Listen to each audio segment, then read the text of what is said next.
చారిత్రాత్మక వరంగల్ రైల్వే స్టేషన్ను భారత ప్రధానమంత్రి నరేంద్ర మోడీ వర్చువల్ ఉదయం ప్రారంభించారు.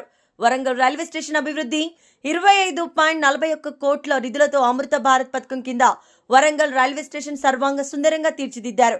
అంతర్జాతీయ ప్రమాణాలకు దీటుగా వరంగల్ రైల్వే స్టేషన్ రూపుదిద్దారు. కాకతీయుల కళలు స్టేషన్లో ప్రయాణికులకు ఆకట్టుకున్నాయి. పొంగులేటి శ్రీనివాసరెడ్డి గారికి, స్థానిక పార్లమెంట్ సభ్యురాలు సోదరి కావ్య గారికి, వేదిక మీద ఆచీనులైనటువంటి సీనియర్ పార్లమెంట్ సభ్యులు, అదేవిధంగా వరంగల్ పుర ప్రజలకు అందరికీ కూడా శుభాకాంక్షలు ఈ సందర్భంగా తెలియజేస్తున్నా. నరేంద్ర మోడీ గారు భారత ప్రధానమంత్రిగా బాధ్యతలు స్వీకరించాక దేశంలో అన్ని రంగాల్లో కూడా ప్రపంచంలో ఇతర దేశాల్లో పోటీ పడే విధంగా పెద్ద ఎత్తున వికసిత్ భారత్ లక్ష్యంగా కార్యక్రమాలతో ముందుకు వెళ్తున్నారనేటువంటి విషయాన్ని మనమంతా కూడా గ్రహించాలి.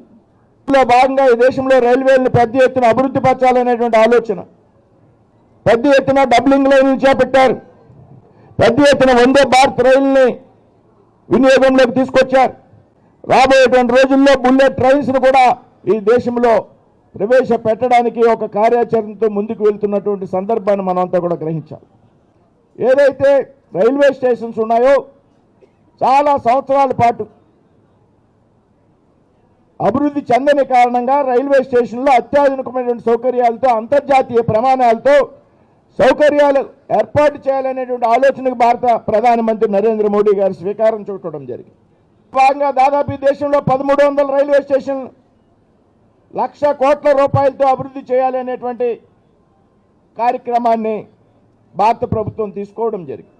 తెలంగాణలో 40 రైల్వే స్టేషన్, ఈవేళ మనం ప్రారంభోత్సవాలు జరుపుకునే 3 రైల్వే స్టేషన్లు అయినా కానీ రాబోయేటువంటి రోజుల్లో మరొక 37 రైల్వే స్టేషన్లు ఈ విధంగా తెలంగాణలో మనం ప్రారంభోత్సవం చేసుకోవడానికి సిద్ధంగా ఉన్నామనేటువంటి విషయాన్ని మనం కూడా గమనించాలి.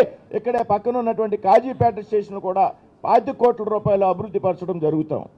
రాబోయేటువంటి రోజుల్లో మరిన్ని రైల్వే స్టేషన్ శ్రీకారం చుట్టేటువంటి అవకాశం ఉంది. ఇవాళ కోచ్ ఫ్యాక్టరీని ఇవ్వడం జరిగింది, వరంగల్లో ట్రైబల్ యూనివర్సిటీని ఇవ్వడం జరిగింది. వరంగల్ ఒక చారిత్రాత్మక నగరం అనేటువంటి విషయాన్ని ఈ సందర్భంగా ప్రస్తావిస్తున్నా. ఈ కార్యక్రమాన్ని ఎవరు తీసుకున్నా అభినందించాల్సింది. నేను ఇవాళ ఆంధ్రప్రదేశ్ వెళ్లాల్సి ఉంది. ఆంధ్రప్రదేశ్లో సూళ్లూరుపేట రైల్వే స్టేషన్ కూడా ఇవాళ వందే భారత్ అమృత భారత్ స్టేషన్ ప్రారంభోత్సవం ఉంది. అయితే కేంద్ర ప్రభుత్వం నుండి వరంగల్ వెళ్ళాలి అన్నప్పుడు నేను సూళ్లూరుపేట వెళ్ళాలి అనేటువంటి ఆలోచన విరమించుకుని అందరు మిత్రులు కలుస్తారు, ఒక చారిత్రాత్మక నగరం వరంగల్, ఈ ప్రాంతానికి వెళుతున్నాం అనేటువంటి ఆనందంతో ఇక్కడికి రావడం జరిగింది. కాబట్టి మరొకసారి ఇటువంటి అభివృద్ధి కార్యక్రమాలను మనం అందరూ కూడా స్వాగతిస్తూ చక్కని ఆర్చితో ఈ ప్రాంతం యొక్క ఏదైతే కళా సాంప్రదాయాలు ఉన్నాయో, ఈ ప్రాంతం యొక్క అలవాట్లు ఉన్నాయో, సంస్కృతి కట్టుబాట్లు ఉన్నాయో వాటిని ప్రతిబింబించే విధంగా ఇవాళ ఈ రైల్వే స్టేషన్ అభివృద్ధి కార్యక్రమాలు తీసుకోవడం జరుగుతుంది. శ్రీనివాసరెడ్డి గారిని కూడా మరి ఇటువంటి అభివృద్ధి కార్యక్రమంలో పాల్గొన్నందుకు అభినందిస్తూ సెలవు తీసుకున్నాను. జై హింద్, జై భారత్.